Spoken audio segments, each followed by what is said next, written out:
नमस्कार, आप देख रहे हैं मास इंडिया डिजिटल नेटवर्क और मैं विभू कुमार। देखिए, लगातार अब बंगाल में चुनावी सरगर्मियाँ काफ़ी तेज़ हो गई है। ममता बनर्जी जहां इस बार जो है पहले नंदीग्राम से चुनाव लड़ने की बात थी, अब जो है उस जगह से दूसरे जगह से चुनाव लड़ रही हैं। शुभेंदु अधिकारी उसी जगह से जो है उनको अब टक्कर दे रहे हैं।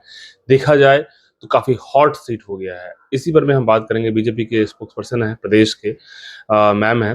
मैम, सबसे पहले स्वागत है। नमस्कार, আমি ओफेलिया सिन्हा। जी। मैम, सवाल ये है कि क्या इस बार शुभेंदु अधिकारी लगातार उनका जो है एक अलग क्रेज बनता जा रहा है। क्या लगता है कि इस बार ममता बनर्जी रहेंगी या जाएंगी? ये तो तय हो गई है, ममता बनर्जी जा रही है पश्चिम बंगाल से। उसका अब कोई जगह नहीं बचा है। वो 14 तला में बैठते हैं नवान्नों के और पूरा दृष्टि रखा है पश्चिम बंगाल के ऊपर, चोरी करने के लिए, उन्नयन करने के लिए नहीं। ये आप बिल्कुल भी मत सोचिए कि वो हर जगह नजर रख रहा है। उसका जो दृष्टि है वो अच्छा दृष्टि नहीं है, वो चोरी के दृष्टिकोण से दिखता है। पूरा पश्चिम बंगाल को कंगाल बना के रख दिया, तो ये और नहीं चलेगा। পশ্চিমবঙ্গবাসী বুঝে গেছে। मतलब कंगाल बना के रख दी। हाँ, वो पश्चिम बंगाल को पूरा का पूरा कंगाल बना दिया, क्योंकि उसका जो भाईपो है उसका ही पॉकेट भरा है और उसका जितने भी उनके रिलेटिव्स है उनका पॉकेट भर गया है। और कुछ नहीं, उन्नयन हुआ है। मैं तो बोलूंगी, जो लोग बोलता है कि उन्नयन कहाँ हुआ है, मैं बोलूंगी हाँ है। उसका जितना मंत्री है, नेता है, एमपी है, एमएलए है, सबका घर द्वार गाड़ी सब कुछ देखिए, उन्नयन का बौछार हो रहा है। कहाँ बोलते हैं आप लोग उन्नयन नहीं है? हाँ, उन्नयन कहाँ नहीं है? गरीबों के घर में नहीं है, आम जनता के पास उन्नयन नहीं है। वहां उन्नयन नहीं दिखाई देगा। वहां जो दिखाई देगा, अब शासन दिखाई देगा। वहां पे शासन के नाम पे प्रशासन पूरा हावी हो रहा है और यहाँ पे एंटी सोशल बढ़ रहा है, कटमानी खाने वाले लोग बढ़ रहा है। जमीन से लेकर जंगल तक, पानी तक सब कुछ खा लिया ममता बनर्जी ने। क्या कहना चाहेंगे बंगाल की जनता को इस बार, जिस तरीके से चुनाव काफी इम्पोर्टेंट होगा? 23 अप्रैल को फर्स्ट फेज का चुनाव है, वोटिंग भी होगी। क्या कहना चाहेंगे बंगाली में? একটাই বলবো, পাল্টানো দরকার, চাই বিজেপি সরকার। বিজেপি সরকার না এলে প্রকৃত উন্নয়ন বা সাস্টেনেবল ডেভেলপমেন্ট বলতে আমরা যা বুঝি তা পশ্চিমবঙ্গের বুকে কোনোভাবেই সম্ভব নয়। তাই এই বিধানসভা নির্বাচনে প্রত্যেকে পদ্মফুল চিহ্নে ভোট দিয়ে বিপুল ভোটে ভারতীয় জনতা পার্টির প্রত্যেকটি প্রার্থীকে জয়যুক্ত করুন। बिल्कुल। एक बात ये भी है मैम कि जिस तरीके से ममता बनर्जी का शुरू से ही एक रहा है छवि में कि कहीं न कहीं लोग जो हैं डरे हुए रहते हैं, सहमे हुए रहते हैं, लोग खुल के बात नहीं करते हैं। क्या इस बार भी है ऐसा? देखिए, ममता बनर्जी का ना एक काम है, वो क्या करता है, एक तो डर पैदा करते हैं आम जनता के मन में। जो लीडरशिप है उनका उनका काम ही है डराना, धमकाना। इलेक्शन के दिन उन लोगों को घर से निकलने के लिए जो सुविधा वो भी नहीं देना और उनको घर में कैद करके रखना। एक तरह से बोल सकते हैं वोट को प्रभावित करने वाले हैं ये लोग। तो यहाँ पे जो अपशासन चलता है, हम लोग बोलते हैं क्या, आइनेर शासन, आइन द्वारा जो शासन चलता है, लेकिन यहाँ पे शासक द्वारा जो आइन चलता है, अर्थात यहाँ पे प्रशासन को काम पे लगाते हैं और इनका जो दुर्वृत्त है, जितना एंटी सोशल है, इन लोगों को ये लोग अड़ाल करते हैं। जितना हो सके सपोर्ट करता है, जितना गुंडागर्दी हो सके सब कुछ अड़ाल हो जाता है। पश्चिम बंगाल में एक भी इंडस्ट्री नहीं है। आप बोलेंगे नहीं है, मैं बोलूंगी हाँ है। आप कहाँ बोलते हैं इंडस्ट्री नहीं है?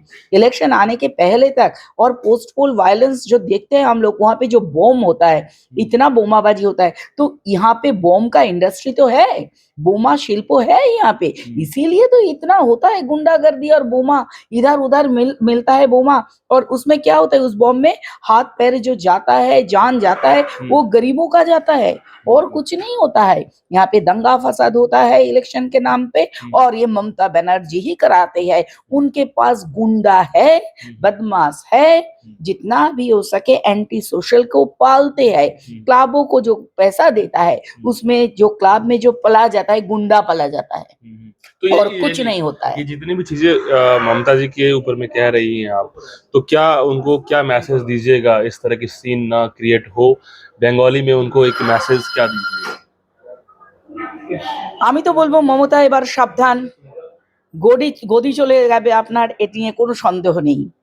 আপনাকে পশ্চিমবঙ্গবাসী 2026-এর নির্বাচন মমতার বিসর্জন, এবং সেটা বঙ্গোপসাগরে বিসর্জন দিয়ে मतलब দেবে। ममता जी का विसर्जन हो जाएगा। हाँ, क्योंकि ममता बंदोपाध्याय हमारा जो रीत रिवाज से पाले हम लोग, धर्मीय जो अनुष्ठान होता है, दुर्गा पूजा, उसमें विसर्जन होता है, विजय होता है, उसको बंद करा के उनके सामने से परेड करा दिया भगवान दुर्गा का, माता जी का, और नाम दे दिया कार्निवल। तो जो ममता बनर्जी दुर्गा पूजा का विसर्जन बंद कर दिया, तो देवी दुर्गा आप क्या करेंगे, उसका तो विसर्जन ही देंगे ना। बिल्कुल। एसआईआर रिपोर्ट कितना खास रहेगा इस बार बंगाल चुनाव में, क्योंकि 60 लाख लोगों का नाम जो है हटा है। देखिए, ममता बनर्जी के दिल में बहुत दुख है इस बारे में, क्योंकि जो जो मरा हुआ आदमी एक दिन के लिए जीवित होता था, वो इस बार हो नहीं पाएंगे, और उसका जो वोटर, मतलब वो जो मृत वोटर, भूत हम लोग बंगाली में बोलता है भूत, तो वो तो अभी वोट नहीं देने आएंगे, तो दुख तो उनका होगा। हमको तो नहीं है वो दुख, क्योंकि हम तो चाहते थे एकदम क्लीन जो वोटर लिस्ट, सच्चे वोटर लिस्ट जो बनना चाहिए, वो निर्वाचन का जो तालिका है वो तो बनना ही चाहिए, और वही हाथ में आया। तो इसमें तो हम सब खुश है, पश्चिम बंगाल के सब खुश है। मैडम, लोग ये कह रहे हैं कि ठीक है, एसआईआर रिपोर्ट में ये सब चीजें ममता जी के दिक्कत होगा अब ऐसी इस बार, लेकिन क्या उनका पुलिस है, उनका सिस्टम है, वो क्या जो है तो ना उनको है, रोकना तो मुश्किल होगा। ये उनका बारे में मैं कुछ भी, वो क्या करेगी नहीं करेगी, पश्चिम बंगाल वासी वो लेके अभी किसी को सरदर्द नहीं, किसी को नहीं है। कोई भी बंगवासी को इस बारे में कोई भी चिंता नहीं है। उन लोगों का एक ही दिन का प्रतीक्षा रह गया है, वो है जिस दिन निर्वाचन के दिन वो वोट देने जाएंगे और अपना मतदान करेंगे अपने अपने बूथों पे जाकर। वही दिन के लिए सब प्रतीक्षा में है, क्योंकि ममता को हटाना है, यही उनका नारा है। और पश्चिम बंगाल के जनताएं एकदम सहन नहीं कर पा रहा है कि क्या चल रहा है पश्चिम बंगाल में। ये जो धोखाधारी का सरकार चल रहा है, चोरों का जो सरकार चल रहा है, ये कोई सरकार भी नहीं, मैं तो बोलूंगी ये कंपनी चल रहा है। हाँ, ममता बनर्जी एंड चोर कंपनी, तो ये चोर कंपनी को तो बंद होना चाहिए ना। कितना दिन उसका अभी शटर गिरेगा, और ये पश्चिम बंगाल वासी देखने के लिए एकदम निश्चिंत होके वेट कर रहा है उसी दिन का, उसी पल का, जब घोषित हो जाएगा ex chief minister of west कितना बंगाल। सीट का दावा कर रही है इस बार? दावा जनगण कर रहे हैं, हम नहीं करना है, कर नहीं रहे। जनता जनार्दन सबसे बड़ा है, गण देवता के ऊपर कुछ भी नहीं है, तो उनका दावा ही सबसे बड़ा दावा है। वो तो चाहती है कि हर सीट में कमल खिले, तो जितना हमारे आशा है ज्यादा से ज्यादा जितना हो सके, हम तो चाहेंगे 200, हम तो बोलेंगे 200 प्लस होगा, ये तो होना ही चाहिए, क्योंकि ये हमारा दावी नहीं है। वो एसआईआर हो ना हो, इधर का मिलिट्री आए ना आए, पश्चिम बंग के जो जनगण है, गण देवता है, वो गण देवता जो डिसीजन ले चुके हैं, निर्धारण जो कर लिया, वो अभी प्रदर्शन करेंगे। वो 4 मई को नया तस्वीर दिखेगा, वो तो जरूर दिखेगा, और पश्चिम बंग में जो प्रकृत उन्नयन जिसको बोलता है वही होगा। बिल्कुल। देखिए, बिल्कुल मैम ने साफ तौर पे कहा है कि इस बार ममता बनर्जी नहीं आ पाएंगी फाइनली, क्योंकि एंटी इनकम्बेंसी की जब बात आती है तो पूरे बंगाल में दिख रहा है। अब बात करें शुभेंदु अधिकारी, वहीं से चुनाव लड़ते हैं जहां से ममता बनर्जी चुनाव लड़ना चाहती है, और एकदम कांटे का टक्कर होता है, और काफी डोमिनेंट हैं शुभेंदु अधिकारी। और ऐसे में अब बंगाल में लोग क्या चाहेंगे, अब जैसे ही इलेक्शन में जैसे ही वोटिंग होगी, उसके बाद 4 मई को रिजल्ट होगा, तो क्या बंगाल में नया तस्वीर दिखेगा या फिर चौथी बार ममता बनर्जी मुख्यमंत्री बनेगी? सबकी नजर बनी है। लगातार ग्राउंड रिपोर्ट जारी है। धन्यवाद।